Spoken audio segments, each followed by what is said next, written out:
오늘 오전과 오후 두 번에 걸쳐서 헌신이라는 주제로 말씀을 드리도록 하겠습니다. 같은 본문을 가지고 두 번에 걸쳐서 말씀을 드리겠는데요. 우리가 예수님을 사랑합니다라고 우리가 고백을 많이들 하고 있습니다. 입술로도 고백을 하고 말처럼, 그리고 또 찬양으로도 고백을 합니다. 그리고 많은 사람들이 예수님께 또 헌신한다 이런 이야기들도 많이 하고 있습니다. 그러나 진짜로 필요한 것은, 헌신이라는 것은 말이 아니라 사실은 몸이거든요. 삶으로서의 헌신이 꼭 필요하다. 이 헌신의 대명사로 우리가 부를 수 있는 사람이 하나 있는데, 그 사람이 바로 마리아라고 하는 여인입니다. 오늘 본문의 주인공인데 1절부터 2절 말씀을 좀 보시면, 특별히 먼저 여러분들 기억할 것은 요한복음 12장 말씀은 병행 구절들이 많이 있습니다. 마태복음 26장에도 같은 내용이 나오고 마가복음 14장에도 같은 내용이 나와요. 그런데 그 내용을 이렇게 들여다보면은 이쪽에 없는 내용이 이쪽에서 보강이 돼서 이제 설명이 되어집니다. 그런 식으로 해서 여러분들이 그 복음서를 같이 보게 되면 상호 보완적으로 내용들을 좀 우리가 이해를 할 수가 있습니다.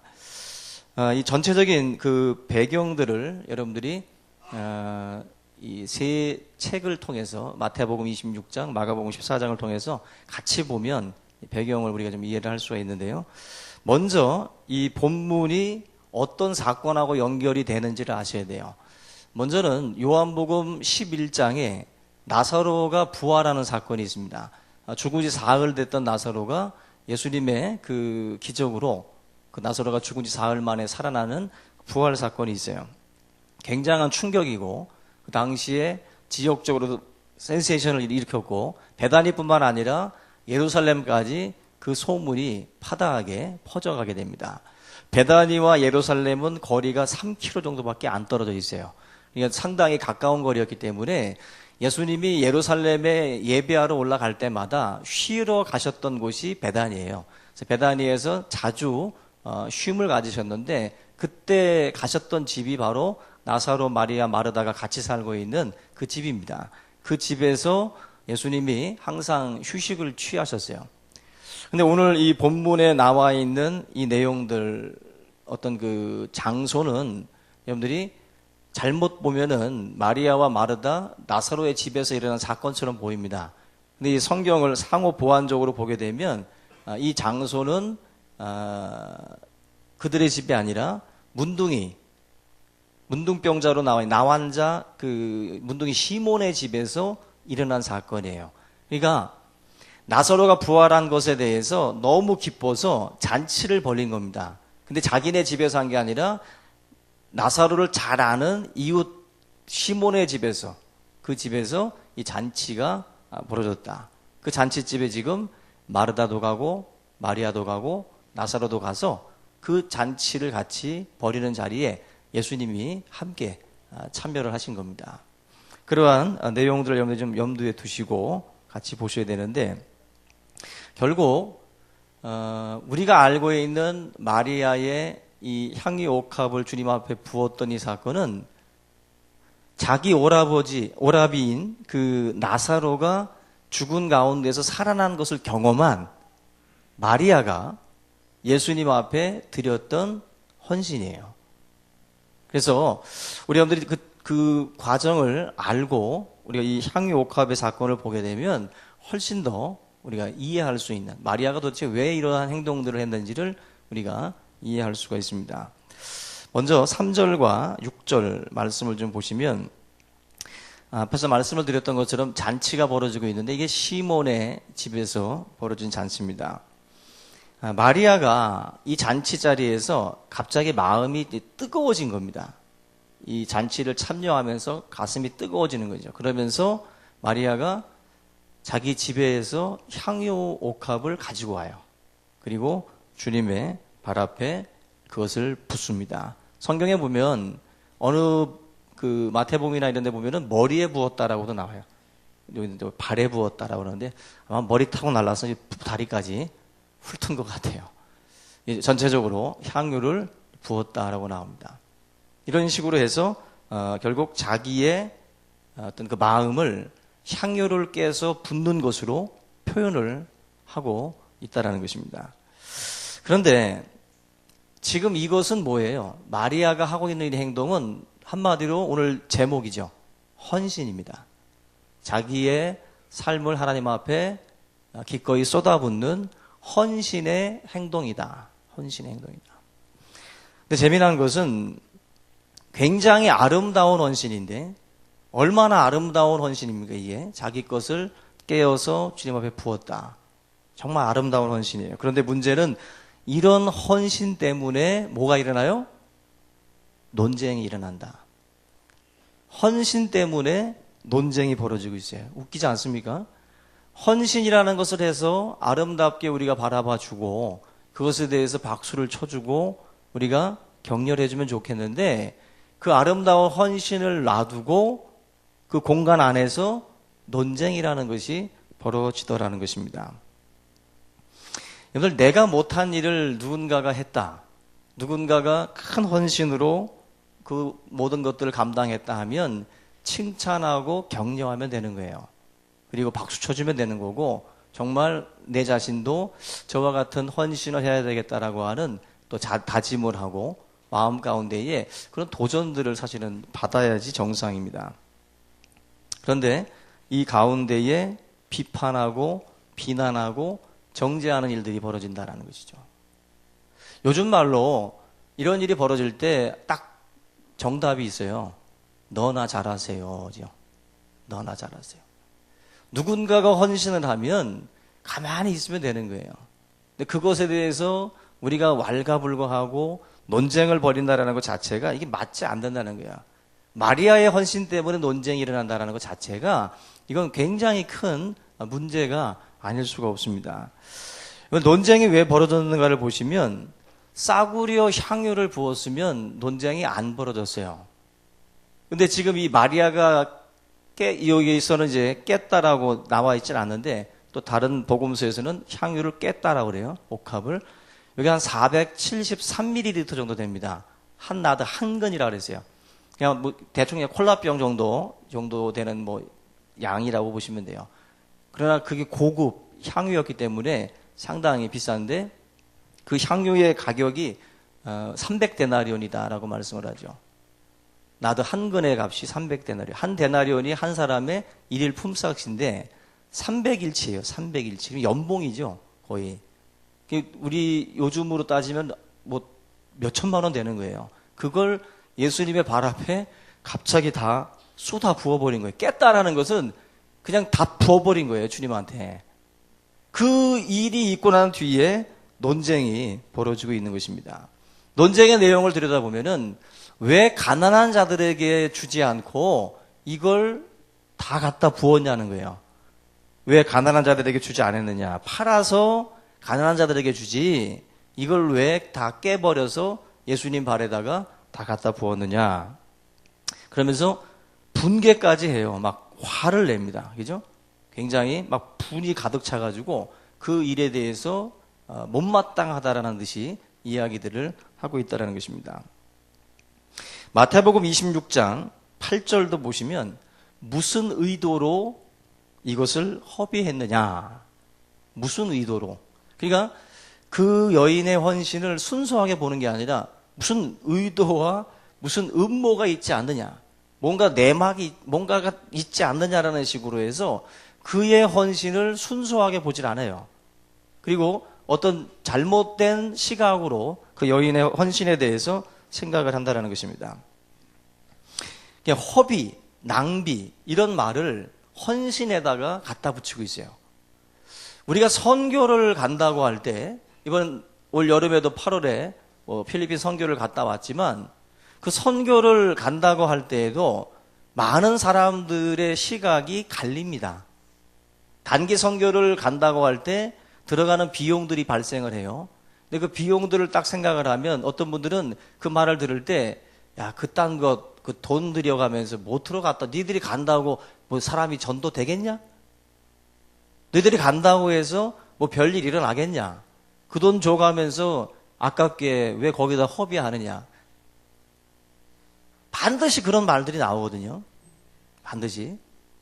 우리가 무언가를 할 때에 그 내용에 대해서 낭비다, 허비다, 그런 식으로다가 믿는 사람들이 행하는 헌신에 대해서도 그런 시각을 가지고 이야기할 때가 많이 있다는 것입니다. 한마디로 쓸데없는 일에 돈 쓴다. 오늘 낭비다, 허비다라는 말은 우리가 필요 이상으로 썼을 때 그런 말을 하잖아요. 만약에 뭐 남녀가 데이트를 해서 저녁 식사를 한 끼를 했는데 100만 원어치를 먹었어. 그럼 우리가 당연히 이건 이제 낭비했다 그러죠. 무슨 저녁밥을 100만 원씩 먹냐고. 예? 허비했다 그러죠. 또 하나, 쓸데없는 데 썼을 때, 그죠? 뭐 바르기만 하면 뭐 암덩어리가 떠나가고 뭐 이런 거 이제 전철관에서 또 혹해가지고 또 남편이 잔뜩 사갖고 오면은 뭐 이게 쓸데없는 거 사왔냐고 또 그러죠. 돈 헛된 곳에 썼다. 그래서 그걸 이제 낭비다, 허비다 그렇게들 말들을 합니다. 결국 예수님께서 계신 그곳에서 주님 앞에 부었던 향유 옥합에 대한 그 반응이 낭비라는 거예요. 허비라는 거예요. 그것에 대해서 우리가 한번 생각을 해볼 필요가 있습니다. 지금 이 본문에 등장하는 인물이 3명입니다. 유다, 그리고 제자들, 그리고 마리아 이렇게 3부류로다가 나눌 수가 있어요. 이 3부류의 반응이 다 다른데 그 사람들이 예수님에 대해서 어떻게 가치 평가를 하고 있는지가 본문에 나와요. 결국 우리들이 낭비라는 말을 쓸 때에는 항상 가치라는 것이 같이 따라붙는 겁니다. 가치라는 것이. 그래서 결국 마리아는 예수님을 어떻게 평가했고 어떤 가치로 봤고 또 유다는 예수님을 어떤 가치로 봤고 또 제자들도 예수님을 어떤 가치로 봤는지 이 본문을 통해서 우리가 살펴볼 수가 있습니다. 오전에는 유다 정도까지만 살펴보고 오후 시간에 마리아라든지 제자들에 대한 내용들을 잘 살펴볼 텐데 여러분 한번 생각을 해보시면 돼요. 로마의 황제가 이 자리에 왔다. 그래서 이 황제의 발에다가 300데나리온의 향유를 부었다. 시비가 있었을까? 없지요. 그 정도가 아니라 수영장에다가 향유를 갖다 부어서 그냥 수영하도록 그렇게 해도 말이 없을 겁니다. 황제니까 그럴 수 있다라고 반응하는 사람들이 아마 대부분일 거예요. 결국 예수님이라고 하는 이분에게 향유를 부었을 때 시비가 붙었어요. 자기의 스승이고 자기가 지금 3년 동안 따라다니는 스승임에도 불구하고 주님 발 앞에 붓는 향유에 대해서 지금 시비를 걸고 있습니다. 어젠가 그 신문에 보니까 롯데호텔 그 스위트룸, 그 로얄 스위트룸 가격이 1,400만 원이더라고요. 1박에 하루 자는데. 봉사료까지 하면 1,700만 원이더라고요. 도대체 어떤 사람들이 거기서 잠을 자나 봤더니 거기도 뭐 한 달에 2번 정도 나간대요. 그 정도로 많이 쓰지는 않는다는 건데 쓰신 분들을 보니까 러시아의 뭐 푸틴 대통령 또 마이크로소프트사의 빌 게이츠 뭐 이런 사람들 그리고 반기문 유엔 총장 또 데이비드 베컴 이런 사람들이 이제 하룻밤 이제 묵었다 가는 뭐 이런 식으로 다 쓴다 그래요. 근데 그걸 들을 때 여러분 느낌이 어때요? 그럴 수 있다. 그렇죠? 데이비드 베컴이 묵겠다는데 예? 빌 게이츠 몇백 조를 가지고 있는 사람이 뭐 하루 1,700만 원 쓰겠다는데 우리 돈으로 한 17원 정도? 그 사람한테 170원 정도 내고 자는 거니까 뭐 그럴 수 있다. 그냥 받아들일 수 있잖아요 우리가. 이제 그리고 반기문 유엔 총장 그래 세계 뭐 국제적인 뭐 일을 하고 계시니까 하루 정도 묵을 수 있다. 그죠? 근데 우리 김규수 장로님이 1,700만 원짜리에서 만약에 묵고 오셨다. 난리 나죠. 막 시비가 붙지. 어떻게 그럴 수 있냐. 도대체 월급이 얼만데 거기서 하자면 말 많죠. 아마 이 가운데 계신 분 누가 그래도 다 똑같은 소리 들어요. 결국 우리 스스로가 이게 그 로얄 스위트룸에 묵을 사람에 대한 그 가치를 지금 평가하고 있어요. 너는 돼, 넌 안 돼. 나름대로 평가를 해요. 졸부들은 거기 못 잔다고 그래요. 졸부들 한번 받아줬더니 기물들 파손하고 뭐 친구들 불러다 놓고 땡판 쳐가지고 다시는 안 부른답니다. 그거. 뭔가 이제 저명한 인사들 뭐 그런 사람들을 위주로다가 이제 묵게 하는 거죠. 돈만 가지고도 안 된다는 거예요. 여러분들 나름대로 여러분들이 가지고 있는 그러한 시비를 거는 걸 보면 가치 기준이 있어요. 가치 평가가 다 자기들이 가지고 있는 그 기준에서 벗어나게 됐을 때 그때 우리가 시비를 걸게 돼 있다는 것입니다. 첫 번째로 유다부터 보겠는데 가룟 유다 같은 경우는 세상 사람들의 어떤 그 판단이라고 보시면 돼요. 믿지 않는 세상의 판단. 왜냐하면은 유다는 예수를 믿었다라고 볼 수 없어요.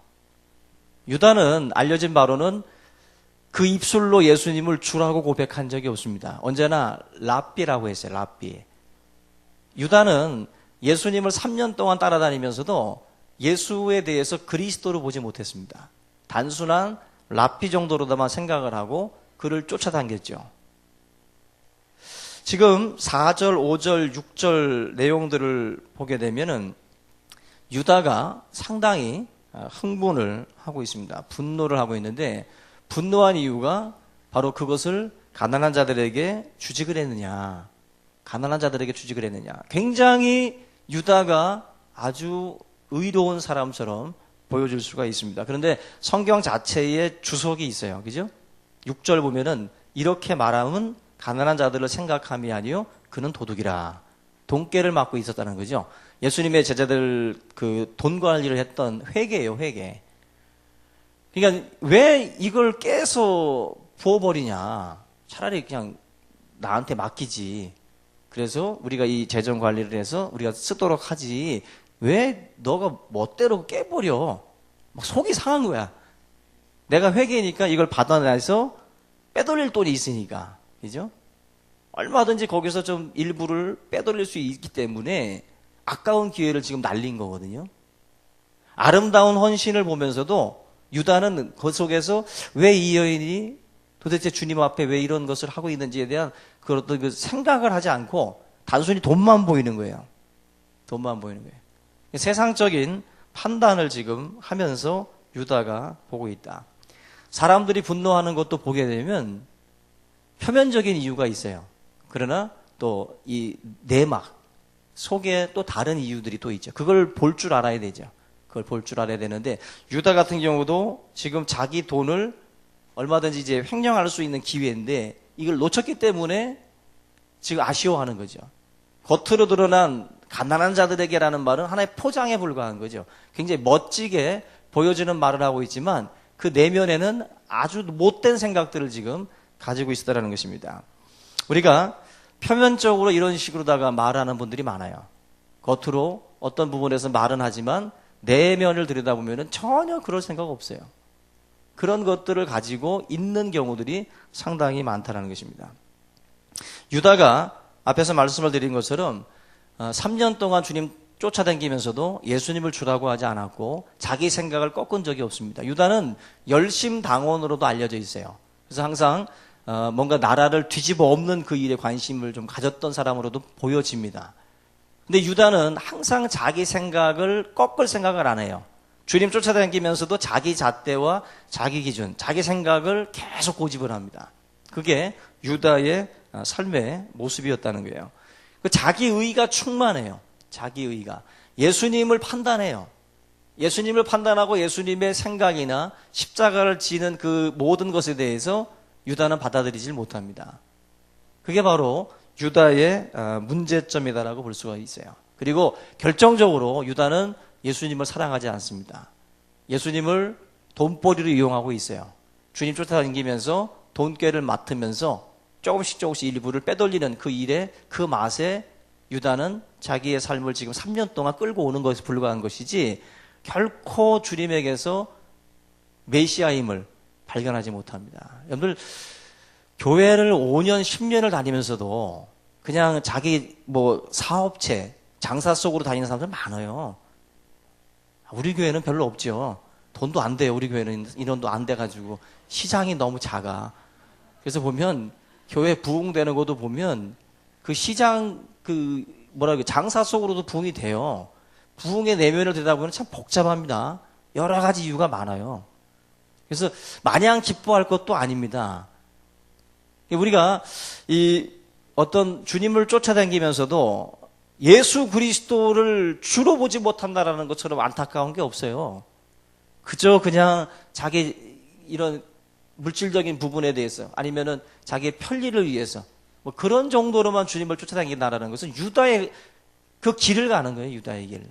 언젠가 그리스도를 주로 보지 못하는 분들은 언젠가 돌이키게 돼 있어요. 유다가 바로 그 모습을 보여주고 있다. 가룟 유다 보세요. 오늘 본문 보시면 5절에 이 향유를 어찌하여 300데나리온에 팔아 가난한 자들에게 주지 않느냐. 한 근 딱 보더니 300이래. 한 근을 딱 보더니 계산이 그냥 팍 나오는 거죠. 그런 분들이 있어요. 같이 다니는 게 보면은 여러분들 어쩔지 모르는데 그 슈퍼에서 물건 사면은 여러분들 다 계산 보나요? 그거 다 보셔요? 이게 얼마짜리인지 다 봐요? 그리고 거시험도까지 다 봅니까? 그 보는 분들도 있는데 이거 안 보는 분들도 있거든요. 복잡하니까 알아서 좋겠지 하고 그냥 거죠. 근데 뭐 몇 명이 어디 가서 밥을 먹으면 얼마가 나오는지 그냥 탁 나오는 분들이 있죠. 견적 저 얼굴 고치려면 3천, 뭐 저 얼굴 뭐 2천, 딱딱 그냥 견적 나오잖아요. 똑똑한 사람들, 머리 빠른 사람들은 계산이 빠르요. 유다 같은 경우도 바로바로 나오는 거예요. 나도 한 근 향이면은 300데나리온이다. 그냥 워낙 돈에만 관심을 갖다 보니까 돈 관련된 거라는 것은 다 나오는 거예요. 그냥 바로 즉각 앉은 자리에서 바로바로 나와요. 유다가 바로 그런 모습을 갖고 있었다라는 것입니다. 저는 우리 여러분들이 그 유다가 이렇게 계산이 빠름에도 불구하고 유다가 놓친 것 중에 하나가 뭐냐면은 예수님에 대한 그 가격, 예수님에 대한 그 가치 평가에 있어서는 전혀 형편없었다라는 거죠. 그렇게 계산 빠른 사람인데 예수님의 가치를 얼마로 쳤어요? 은 30냥에 쳐버렸어요. 예수님 팔 때 은 30냥에 예수님을 팔았는데 은 30냥은 노예 한 사람의 가치였어요. 예수님을 노예 취급한 거죠. 그 정도의 가치밖에 더 화나는 게 예수님을 그 정도에 팔았다는 거. 기왕 팔려면 한 3만 정도에 팔든지. 예수님을 너무 형편없게 본 거죠. 그냥 30만 준다고 그래도 야 그래 그 정도면 됐다고 해서 지 스승을 팔아넘겼어요. 30냥에. 요셉이 20에 은 20에 애굽에 팔려갔는데 거의 같은 뭐 시대는 아니었기 때문에 거의 은 30이면 노예 한 사람의 값이었어요. 그만큼 유다가 생각하고 있는 예수님에 대한 이 생각이 어느 정도 있는지 짐작할 수가 있는 거예요. 아니 어떻게 예수님을 30에 넘기라고 그러냐. 말도 안 된다. 다시 형정하자. 이것도 아니고 은 30 준다고 그러니까 넙죽 받아버렸어요. 그만큼 예수님에 대해서 굉장히 형편없는 가치평가를 자기 스스로가 내리고 있었다는 것입니다. 유다 정도는 아니더라도 우리가 예수님께 대한 헌신을 굉장히 낮게 그렇게 생각을 하는 분들이 있습니다. 사도 바울은 모든 그 외적인 요즘으로 말하는 스펙들을 다 배설물처럼 버렸어요. 굉장히 좋은 것들을 다 버렸어요. 배설물처럼. 예수 그리스도를 증거하는 그 복음을 위해서 자기의 것들을 다 배설물처럼 버렸다. 바울이 버린 것은 굉장히 수준이 있는 것들을 버린 거예요. 우리 동네는 뭐 버린 것 좀 이렇게 살펴보면 버려야 될 것들이잖아요. 근데 이제 강남이나 이런 데서는 버린 것들 이렇게 보면 주술 게 많다고 그래요. 우리 교회도 한번 단체로 가봐야 돼, 거기. 필요한 기물들 좀 찾아오고 그래야 되는데. 버린 것들을 보면 버릴 것들 뿐인데, 바울이 버린 것은 말은 배설물이라고 그러는데, 우리가 보면 배설물이 아니에요. 거의 명문대 문화생이었는데, 최고의 석학의 문화생이었어요, 바울이. 그런 바울이 예수님을 위해서 이걸 배설물처럼 버린다. 그만큼 주님에 대한 가치를 어마어마하게 측정을 한 거예요, 바울은. 예수님에 비하면 나의 이것은 정말 어디다 갖다 내놓을 가치도 없다라는 거죠. 그 정도로 가찮게 여겼고 예수님에 대한 그 지식과 그 은혜를 더 크게 여겼어요. 그게 바로 바울입니다. 여러분들도 얼핏 보면 바울이 주변에 있는 사람들로부터 들었을 말이 뭐겠어요? 백발백중입니다. 교회가 사람 배렸다. 교회가 바울 망쳤다. 왜? 야, 가말리엘 문화생이었는데 저 뭐 하는 짓이냐 저거? 저 돌아다니면서 맞고 돌아다니고 옥에 갇히고 강의 위험 당하고 저 뭐 하는 짓이냐? 가말리엘 문화생으로 잘만 그냥 그 엘리트 코스 밟고 지나가면 성공할 수 있는 케이스인데 왜 괜히 저짓해가지고 저렇게 돌아다니면서 39대씩 5번인가요? 그렇게 많이 맞고 도대체 뭐 하는 짓이냐? 교회가 사람 망쳤다. 그 말 안 했겠어요? 분명히 했겠죠. 그럼 교회가 바울을 망친 게 아니에요. 바울은 예수 그리스도라고 하는 그 이름을 위해서 내가 당하는 이 고난이 장차 받을 영광과 좋게 비교할 수 없다. 가치를 알았기 때문에 그가 그 길을 선택을 했어요. 그리고 그 길을 걸어가는 중에 그런 자기가 그동안에 가지고 있었던 이 모든 이런 그 스펙들이 별로 의미가 없으니까 이런 것들을 다 버려가면서 그 길을 간 거거든요. 그만큼 사도 바울 스스로가 생각하는 예수님에 대한 가치가 상당히 높았다라는 것입니다. 똑똑한 학생들을 보면서 저 학생은 신학교 가기는 너무 아까워. 이런 말하는 분들, 정신 나간 집사 장로, 권사들이 있어요. 아, 저 학생은 의대 가야 돼. 저 사람은 법대 가야 돼. 공대 가야 돼. 아우, 저 머리를 가지고 무슨 신학교를 가. 그런 분들이 있거든요.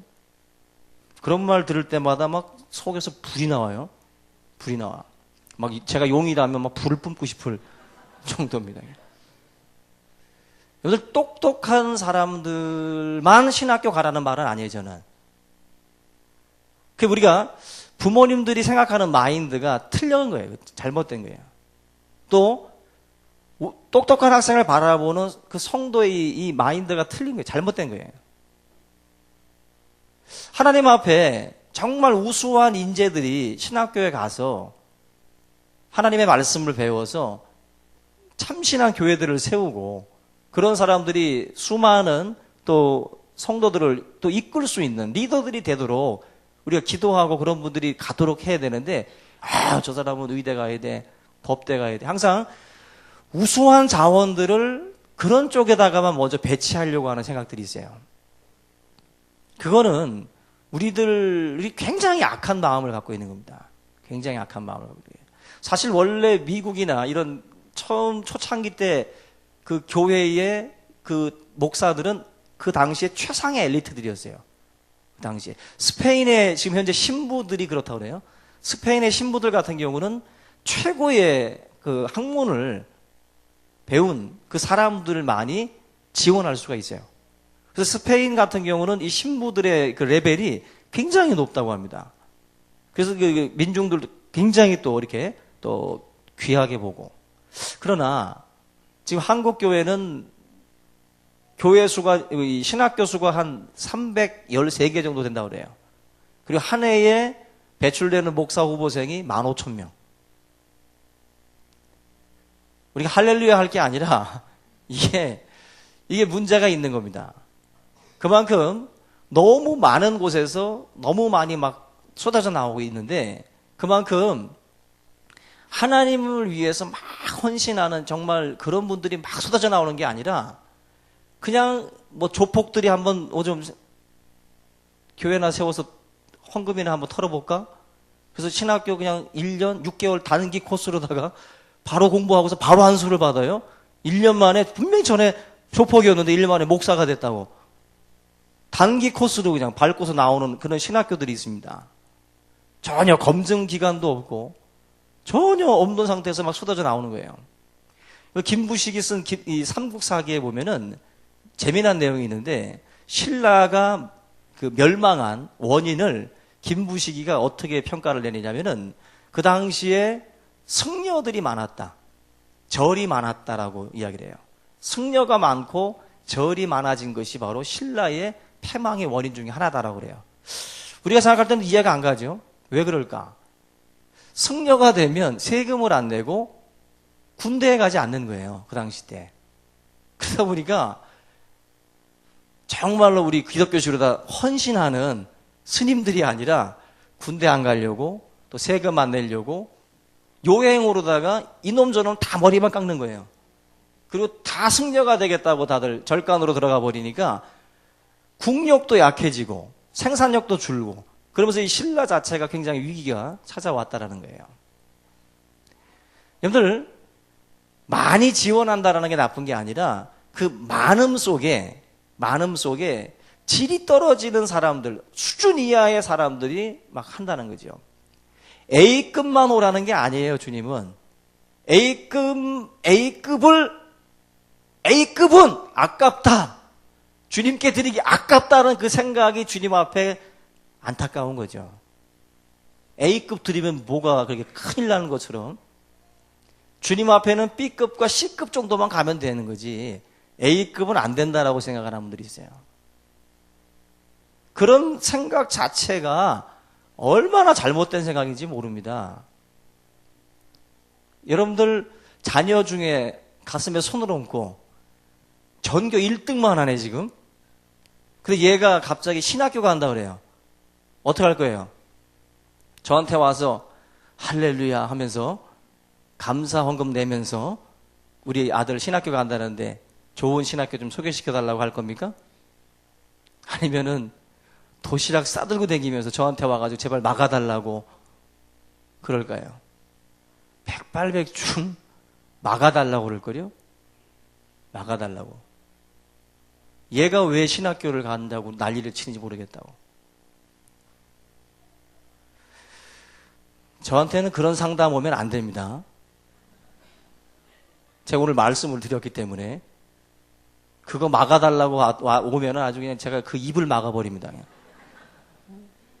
그 하나님 앞에 최고의 자녀가 자기가 헌신해서 나 주님 앞에 쓰임 받겠다고 하는데 예전에 그 다니엘 학습법 그 김동환 전도사님 이분 목사님 되시는지 모르겠는데 이분이 뭐 서울대 뭐 수석 입학 수석 졸업 막 계속 그 길 갔던 분 아니에요. 근데 느닷없이 이분이 또 주의 길 가겠다고 그 서울대에서 다 졸업하고 난 뒤에 주님 앞에 헌신해가지고 지금 뭐 청소년들 사역 그 다니엘 학습 뭐 이런 거를 해서 이제 또 그 특별 사역들을 좀 감당하고 계시잖아요.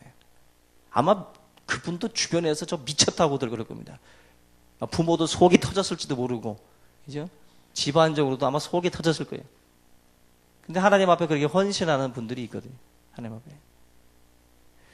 그러면 귀하게 보고 그 부분에 대해서 여러분들이 인정하고 박수치고 격려해 주시기 바랍니다.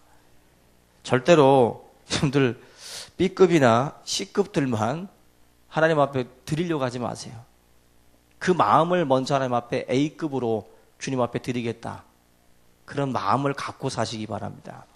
제가 한번 예를 들었던 그 저쪽에 송림동 쪽인가요? 그 작은 이들 교회 목사님께서 지금 노숙자 상대로 이제 그 식사들을 대접을 하는데 그분이 하시는 말씀 중에 자기가 너무 속상한 게 있대요. 뭐냐 그랬더니 노숙자들 먹이라고 음식들을 가지고 오는데 뭐 이렇게 기부식으로 가지고 오는데 노숙자들도 사람인데 노숙자들 먹는다고 유통기한 지난 거 얼마 안 지났다는 거죠. 얼마 안 지났다는 거예요. 그리고 또 유통기한이 얼마 안 남았다. 이제 뭐 임박한 거 있잖아요. 임박한 거. 근데 그거 하루에 다 소비해야 돼요. 하루에 다 소비하지 않으면 또 이제 안 되는 거예요. 뭐 위생이나 이런 거에 걸려서 안 되네.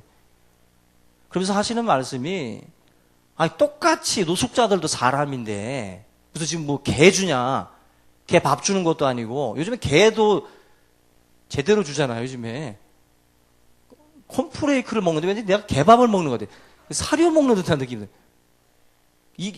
그만큼 이 개들도 제대로 주는데 사람인데 단순히 노숙자라는 이유로다가 그들한테 유통기한 지난 거, 막바지 이런 것들을 가지고 온다는 거예요. 너무 웃으면서는 봤지만 너무 씁쓸하다는 거예요. 너무 씁쓸하다.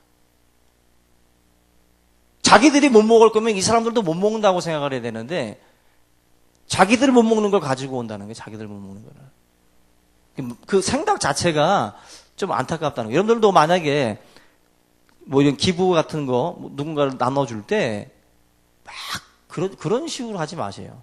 그런 식으로. 아, 우리 먹긴 좀 그렇고. 우리 먹긴 좀 그렇고. 야, 김치가 너무 물렀다. 남 주자. 그렇게 하지 마시고 좋은 것들을 주려고 그래야겠죠. 좋은 것들을. 예수님께도 마찬가지 아니겠어요? 주님께 드리는 것을 여러분들이 지금 어떻게 드리고 있습니까? A급으로 드리시려고 그래야 마음 자체가. 하나님 앞에 절기 때 드리는 제사가 있어요. 그거는 점없고 흠없는 것으로 가지고 오라 그랬어요. 그런데 유일하게 흠이 있는 것을 드릴 수 있는 제사가 있어요. 그게 낙헌제입니다. 낙헌제. 즐거울 낙, 드릴 헌자. 즐거운 마음으로 내가 뭐 번제나 소제나 화목제나 뭐 이런 것들을 이제 점없고 흠없는 걸 드렸지만 이것도 그냥 너무 그냥 드리고 싶어. 그래서 조금 흠은 있지만 드리고 싶어요. 그런 거는 낙헌제라고 해서 괜찮다는 거예요. 한마디로 마음의 중심을 보는 거예요, 주님은. 마음의 중심을. 근데 그 중심이 잘못된 상태에서 행하는 헌신들, 행하는 기부, 행하는 그런 것들이 있다는 거예요. 그거 주님께서 기뻐하지 않는다라는 것입니다. 우리 여러분들이 하나님 앞에 A급 드리세요. 그리고 마음의 중심에서 B급이든 C급이다 할지라도 이거 정말 누군가에게 좀 주고 싶다. 그런 마음들. 상한 걸 말하는 게 아니에요. B급, C급은. 그런 것일지라도 조금 흠이 있더라도 뭔가 이렇게 기쁨으로 드릴 수 있다면은 그거 하나님 받으신다는 거예요. 우리 여러분들이 가장 고귀한 것을 기본적으로 주님 앞에 드릴 줄 알아야 됩니다. 우리 자녀들한테도 어려서부터 하나님 앞에 뭔가를 할 때마다 고귀한 것을 드릴 줄 아는 그 생각을 먼저 애들한테 심어줘야 돼요. 그 생각을 갖지 못하고 성장을 하면 하나님 앞에 헛된 거, 쓸모없는 거 가지고 와요. 우리 여러분들이 그런 면에서 고귀한 하나님의 백성으로서 하나님 앞에 귀한 것 드리려고 하셔야 돼요. 생선 어디를 드려야 돼요? 머리? 가운데 토막. 어두일미라고 주장하는 분들은 그분이 머리 드시고 또 가운데 토막 하나님 앞에 먼저 드리시라고. 그런 마음을 기본적으로 가지고 있어야 돼요. 근데 이런 것들을 드릴 때마다 가운데 토막 드리면 뭐라 그래요? 낭비라고 그러죠. 향유옥합 깨면은 허비라고 그러죠. 그것이 바로 지금 세상 사람들이 하는 판단입니다. 그래서 우리가 헌신을 낭비라고 하는 세상 속에 지금 우리가 있어요. 그래서 여러분들의 헌신을 바라보면서 일반인들이 결코 박수치지 않습니다. 일반인들은 여러분들이 하고 있는 헌신에 대해서 낭비라고 그래요. 너 미쳤냐? 너 허비하고 있다. 너 아까운 휴가를 왜 성경학교에다 써? 너 왜 아까운 휴가를 무슨 성교에다 쓰냐? 어디 제주 놀러 가자. 너 왜 미친 짓 하냐? 자주 나오는 것도 아닌데. 분명히 그런 말들 하거든요. 세상이 볼 때에는 여러분들이 휴가 받아서 성경학교 위에 봉사하고 또 필리핀 선교 갔다 오고 이런 것 하나하나 하는 것이 세상은 낭비예요. 결코.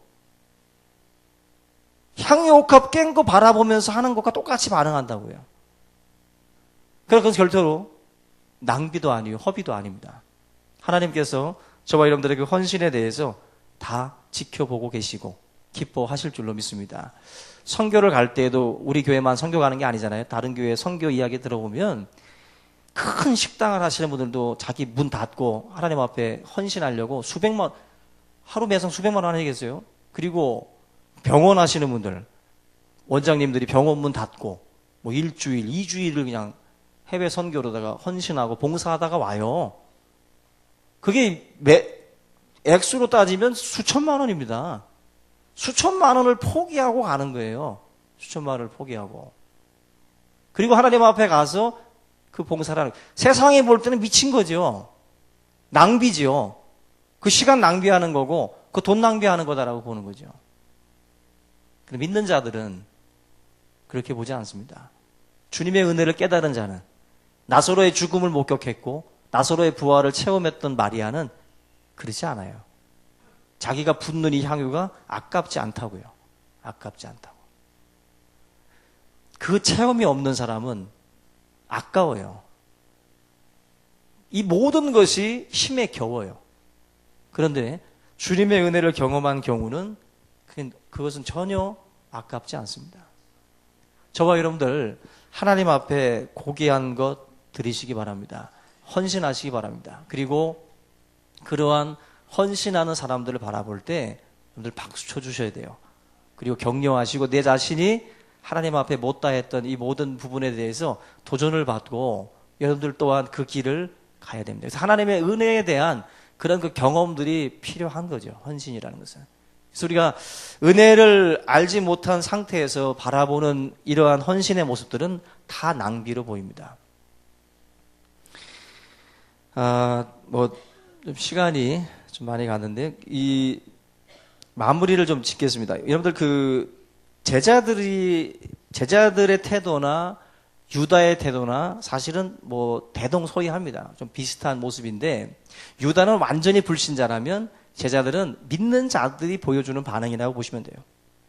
믿는 자들. 참 재미난 것은 세상 사람들만 비판하는 게 아니라 교회 공동체 안에 있는 믿음의 형제들조차도 큰 헌신의 모습을 보게 되면 거기에서 앞에서 말씀드렸던 논쟁이나 그런 말들과 수군거림이 있어요.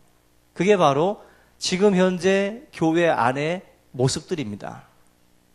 이것은 얼마나 안타까운 일인지 몰라요. 교회를 오래 다녔다고 헌신하는 것 아니고요. 성경 공부를 많이 했다고 헌신하는 것 아닙니다. 그래서 우리가 교회 오래 다녔다는 거 자랑하지 말아야 돼요. 그리고 성경을 잘한다고 자랑하지 말아야 돼요. 우리가 하나님 앞에 헌신의 삶은 없고 만약에 그런 것들 뿐이라면 아무 의미 없는 겁니다. 배웠으면 헌신해야죠. 오래 다녔으면 헌신해야죠.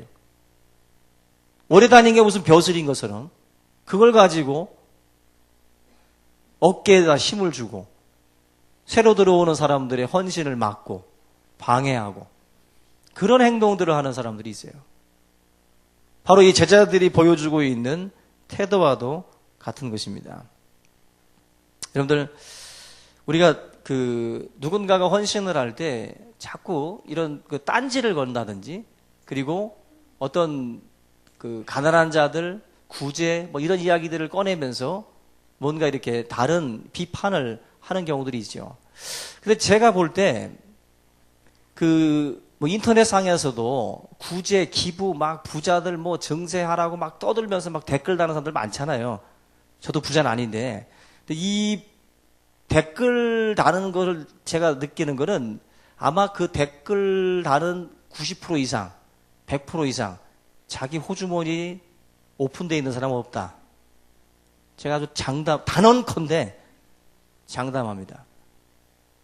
결코 기부를 생활화하고 하나님의 은혜로 헌신하고 아름다운 봉사를 하시는 분들은 그렇게 막 정죄하듯이 비판하듯이 그렇게 글을 남길 수가 없어요. 예? 한마디로 가난한 자 돕자 하는데 뭐로 돕자는 거예요? 부자 돈 뺏어도 돕자는 거 아니에요, 지금? 사실 우리 지금 사회에서 말하는 것도 부자 정세하자는 거죠. 그 뭐 일정 부분 사회적으로 할 필요가 있겠죠. 그런데 1차적으로는 어떻게 해야 돼요? 부자 돈 빼기 전에 먼저 뭐 해야 돼요? 내가 먼저 해야 돼요. 내가 먼저. 항상 남의 돈 가지고 의인인 척 한다라는 게 문제예요. 남의 돈. 지 돈은 한 번도 오픈 안 하고 무조건 부자들만 욕하고 있는 사람들이 있어요.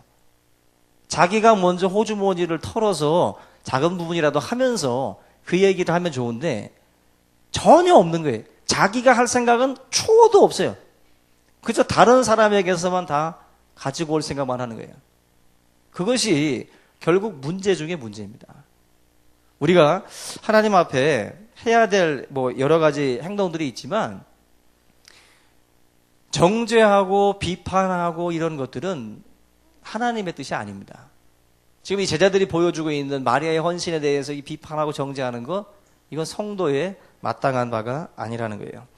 마리아가 헌신을 했으면 기뻐해 주어야 되고, 그죠? 같이 그 일에 동참하지 못했던 자기 자신들의 모습들을 돌아보고 깨달아야겠죠. 근데 그런 모습들이 전혀 발생하지 않는다는 것입니다. 앞에서 말씀드렸던 것처럼 그냥 그 음모론자들처럼 뭐가 음모가 있고 의도가 있다라는 식으로 자꾸 그렇게 생각을 하는 것 자체가 커다란 문제가 아닐 수 없어요.